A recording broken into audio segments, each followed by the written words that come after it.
and welcome to CrossTalk. I'm Peter Lavelle. Game changer as events continue to unfold in Egypt. What kind of Middle East is coming into being? And if democracy is indeed on march, how will this change the geopolitical order of the region?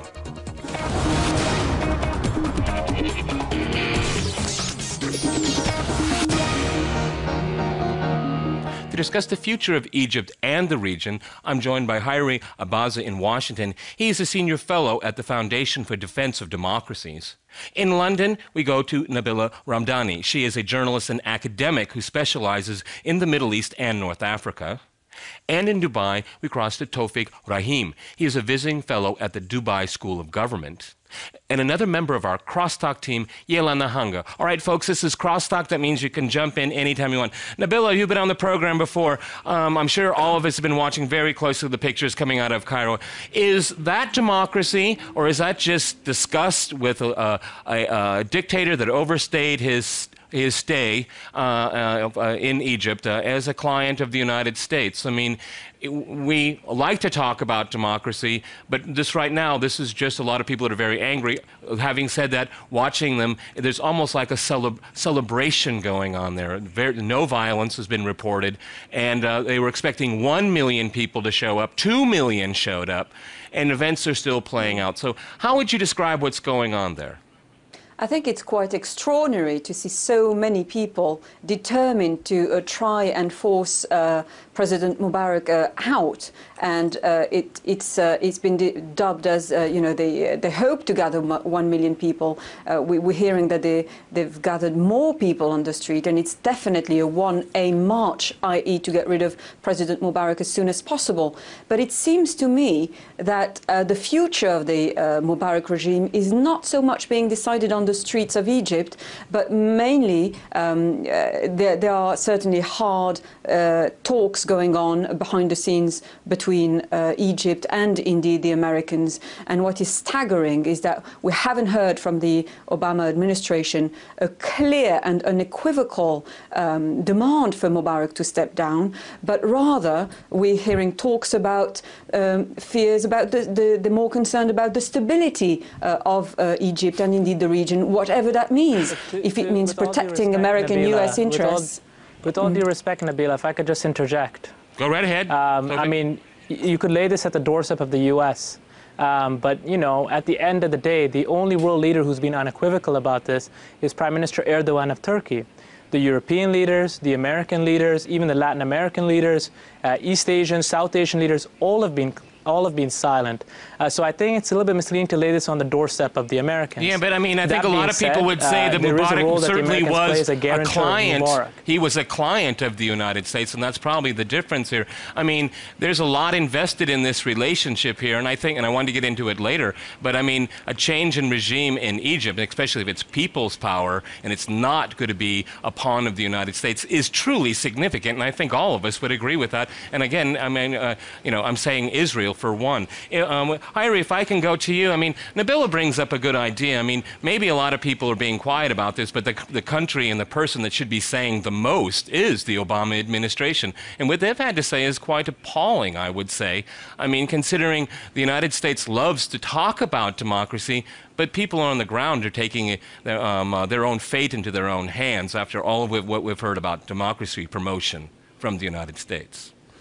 Yes, Washington, like many other capitals, were taken by surprise when they saw this revolt and how serious it was, and that it was the people of Egypt, and with all its diversity, ideological, religious, ages, social classes, taking this stand and to remove not only a dictator, but to get rid of an autocratic regime.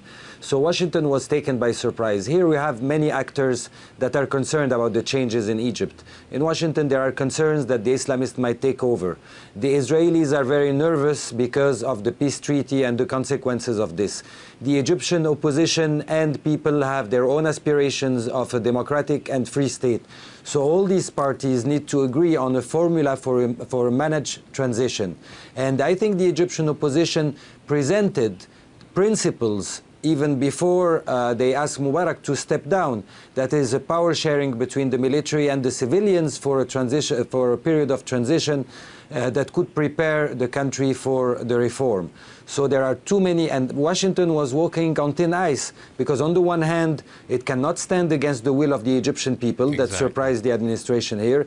On the other hand, they have other allies in the region, not only Mubarak, and it would send the wrong signal to other autocratic rulers if they let down Mubarak quickly. Harry, I think that's a really good point. I'm glad you brought it up. Nabila, what is the message now? Okay, and that's a really good point, because I was thinking last night, and I'm just speaking, speaking for myself, Mubarak, wherever he ends up, can he go flee to any country in the Arab world? Probably not. He might end up in Israel, which would be the ironies of ironies here. Nabila, I mean, for the first time, we're listening to what the Egyptian people want. This is really extraordinary. They've always been talked about as objects, as being passive, indecisive, lazy politically. And all of a sudden we see these pictures of 2 million people saying, no, I make a difference and I'm going to determine my future. I think Washington has to start listening to those people. Absolutely. And what it has to do, it has to stop spreading around the narrative that they have been selling to the world, and that Mubarak has been selling to the world for decades now, about fears of having a Muslim Brotherhood coming to power. It's up to the Egyptian people to decide for themselves who they want to see coming to power, whether it's the Muslim Brotherhood or indeed other candidates, of which there are many waiting to play a crucial role in the future of the country. The Muslim Brotherhood narrative is a black and white narrative. It's a very linear one, and it doesn't, the Egyptian people do not buy it at all. They want to be able to be, they want to be respected as individuals and indeed make individual choices for themselves. Taufiq, it's very interesting. As I mean, the Muslim Brotherhood has been brought up here, and it's actually been brought up late in the game, as it were, as events unfold. I mean, they were very, very quiet here, and then they make a statement that they're willing to work with whatever authorities, with the other opposition groups. It remains to be seen if they or these opposition groups want to work with them. But at the same time, I mean, it's really people that are driving this here. I mean, it's even remarkable if you look at social movements. There's no head right now. There's no one person or party. It's right. Really in the first step, it's get rid of this guy and let society coalesce into what it needs, to find whatever parties or ideologies or groups that are already out there. Muslim Brotherhood has played a very small role in this so far.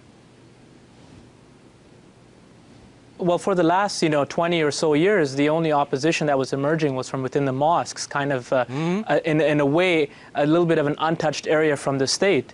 But what you saw happen in Tunis was the emergence of this new opposition, which was this wide, social media-driven, diffuse youth population that wasn't politically Islamist, that wasn't necessarily organized, contesting the state. And I think the Muslim Brotherhood saw that and saw that it was a more legitimate force in the eyes of the international community and tried to stay a little bit out of it in the first few days in Egypt. I think now, with kind of the movement gaining momentum, you need a little bit more of an organization to the opposition, someone that the international community can look to, someone that the regime or the military can negotiate with in terms of reaching perhaps a national unity or transitional government.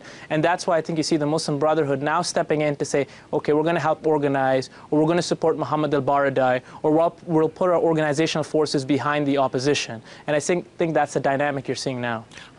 Iri, I mean, isn't that kind of a dead letter? I mean, Nabila is absolutely right. This black and white narrative about the Muslim Brotherhood. I mean, maybe there are forces that say, hope that's happened, because they'll say, no, we won't speak to those people. Okay, as usual, it's outsiders that determine who are legitimate political characters and who are not. I mean, do you fear that happening?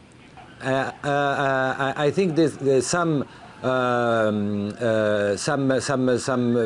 This is up to Egyptians to decide who should enter the political game and who should not enter. Those who don't want to speak to the Muslim Brotherhood, then they should speak to their natural allies.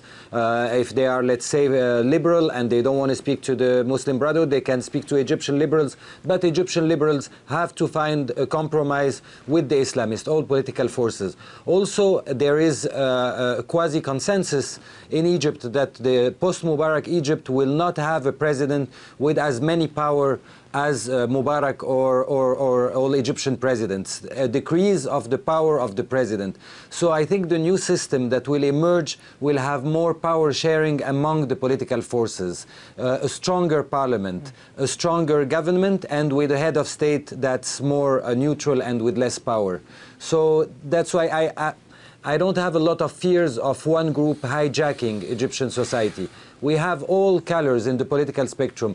The Muslim Brotherhood, yes, it's the best organized opposition, but it's not the majority. Not the majority are still not undecided. Necessarily. Nabila, jump in. It's a very divided Nabila, group. jump in. Go ahead. It's not the most organized group. I would contest that. There are many, many divisions within the Muslim Brotherhood, and it's not a monolithic bloc as you would like to present it. I agree. They have different shades. They don't even agree on a single platform. They have their reformer, they have their conservative. They have to put their house in order. Some want to work within a democratic system. Others have another vision, so I agree with you. But compared to the other opposition forces, I meant to say that they were the best organized in the streets, usually, traditionally. But I agree with you that it's not one voice, one shade, it's many shades and color, and they still have to do a lot of work to reach a consensus among themselves on how they're going to work within this political system. So I absolutely agree with you.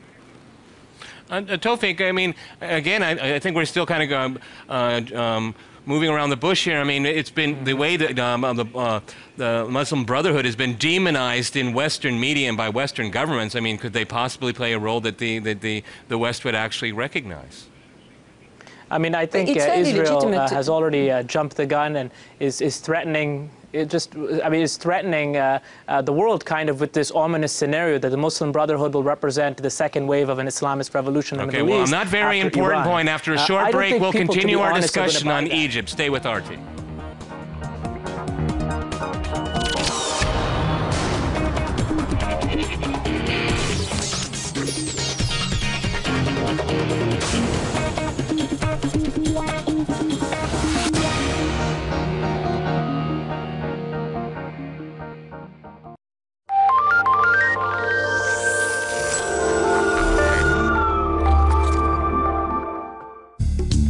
The more people we killed, the happier our officers were, you know. It got to be like a game, like the object was to see who could kill the most people. And the different ways you could prove how many people you killed would be like cutting off ears. Now, if you brought back someone's ears, you know, whoever had the most ears, they would get the most beers, and you trade your ears for beers. Of the 19 women and children, and 5 men around the circle opened up on full automatic with their M16s. She was taken out and raped by 6 or 7 people in front of her family, in front of most of the villagers.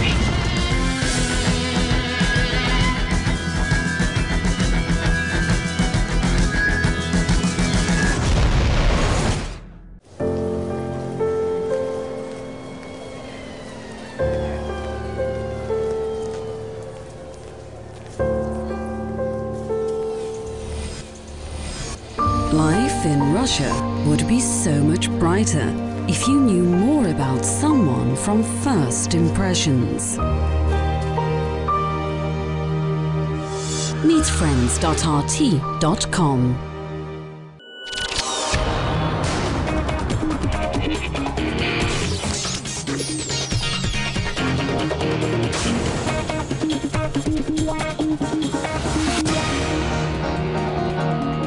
Welcome back to CrossTalk. I'm Peter Lubell. To remind you, we're speaking about the prospects for Egypt and the region.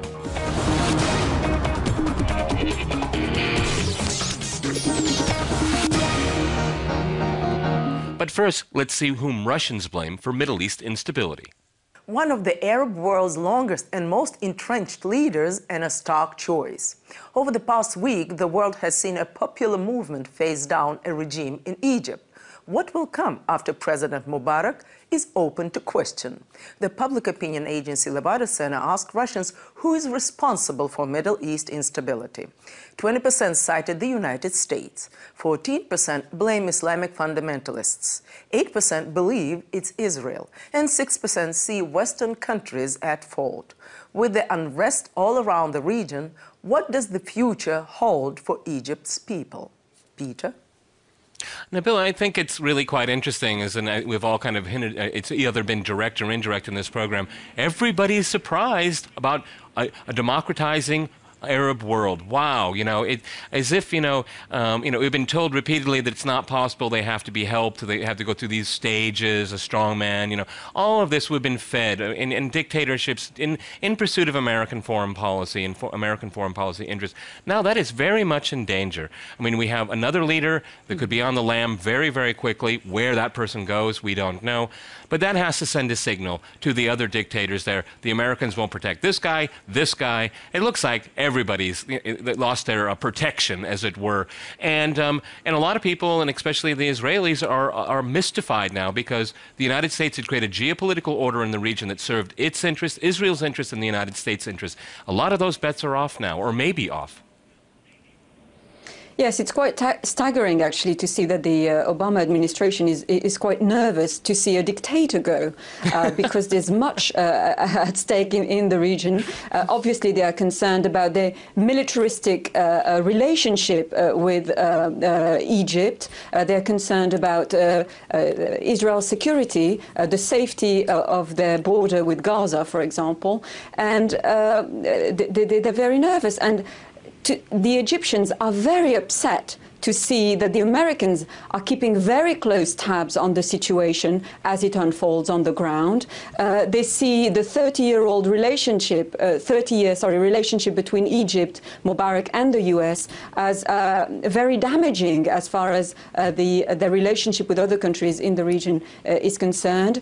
And let's not forget that they're very angry about the financial aid given by the U.S. to the Egyptians because it goes into security matters, and the Egyptians are the first to suffer from it. Let's not forget that the crackdown that we've seen over the last few days with police forces resorting to tear gas, but also rubber bullets and live ammunition. Well, all these weapons, all Made these in arms the USA. have been provided by the Americans.